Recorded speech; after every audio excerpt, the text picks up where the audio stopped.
ژینگەی پیسی هەولێر سەرۆکۆی حکوومەتی هێنایە سەرخەت و فەرمانبەرانی کۆمپانیای نەوتیژ لە کەرکووک خۆپیشاندانیان کرد. سڵاوتان لەبێت.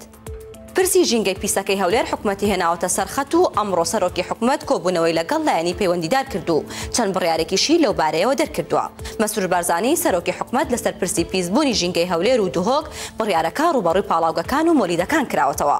بەپێی بڕیارەکەی سەرۆکی حکوومەت لە ئەمڕۆوە هەر پاڵاوگەیەک یان هەر کارگەیەک لە دەرەوەی مەرج و ڕێنمایەکان کار بکات و ببێتە هۆی پیسبوونی ژینگە ڕێکاری یاسایی بەرامبەر دەگیرێتە بەر. هەروەها ڕێگا لە هەر پاڵاوگەیەک یان هەر کەسێک و لایەنێک دەگیرێت کە بانزینی پیسی ئۆتۆمبیل بەرهەم بهێنێت یان بە قاچاق بهێنێت و زیانی تەندروستی هەیە. ئەوە شاتووە دەبێت خاوەن مۆلیدەکانی کارەبا پابەندی ڕێنمایەکانی حکوومەت بن و فیلتەریان بۆ دەنگ و پیسی هەبێت. کۆتا ڕێنماییش ڕێگریکردنە لە بەکارهێنانی ئاوی پیس و ئاوڕۆکان بکرێت کە بۆ ئاودانی سەوزە و ئاودێری بەکاردەهێنرێت. لە کۆمپانیای نەوت ئیش دەکەن و مەترسێکی زۆر لەسەر کارەکەیان هەیە و کەچی 1 دیناری نەوتیان بۆ خەرج ناکەن. ئەمە حاڵی فەرمانبەرانی کۆمپانیای هەڵکەندنی بیرەنەوتیەکانە لە کەرکووک.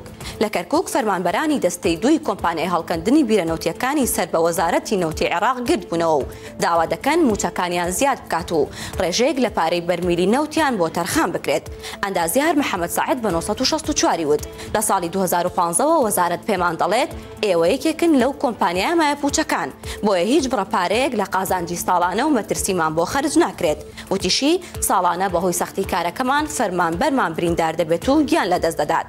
داواکارین هەر بەرمیلێک نەوت تەنیا لە سەدایەکیمان بۆ تەرخان بکرێت کە ژمارەمان 1400 فەرمانبەرە لە کەرکووک.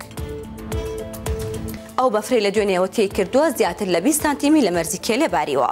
بەهۆیەوە ڕێگای گەیشتن بە مەرزەکە پەکی کەوتووە و چاوەڕێ ناکرێت ئەمڕۆ بکرێتەوە.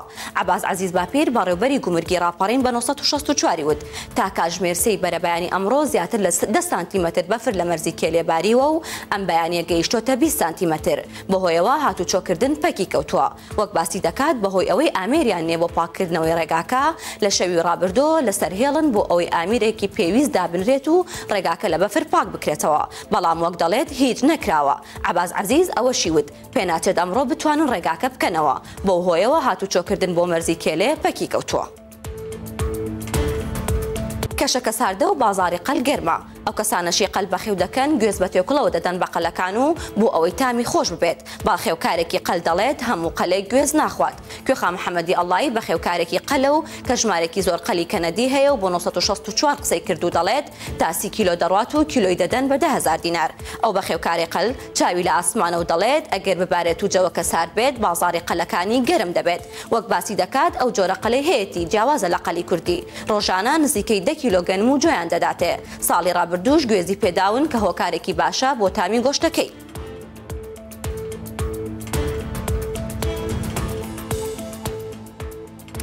وەک دەزانین ئەمڕۆ 10 ساڵ بەسەر کۆچی دوای حەیرانبێژی دەشتی هەریر حەسەن سیساوی تێدەپەڕێت. ئەمڕۆ پەیامنێری 1964 ڕۆشتوتە ماڵەکەی و سەردانی ماڵەکەی کردو و بینیوێتی کە ماڵەکەی بەرەو لە ناوچوونەتێ. هەمومان دەزانی حەسەن سیساوی حەیرانبێژێکی بەناوبانگی دەشتی هەریرە کە داستانە کوردیەکانی کردوێتەوە بە حەیران لەگەڵ ئەوەی کە خوێنەواری نەبوو هاوسەرگیریشی نەکردووە بەڵام حەیرانبێژێکی باش بووە. لەگەڵ ئەوەی کە ماڵەکەی نەکراوەتە شوێنێکی مێژووی یا شوێنێکی یادگاری بۆ حەیرانبێژە بەداخەوە ماڵەکەی لە ئێستاە بەرەو لە ناوچوون و داڕمان ئەچێ دەتوانن سەردانی ماڵپەڕی 1964 بکەن و لەوێ وێنە و ڤیدۆی ماڵەکەی حەسەن سیساوی ببینن. هەواڵەکانم پێشکەشکردن هەر شاد بن.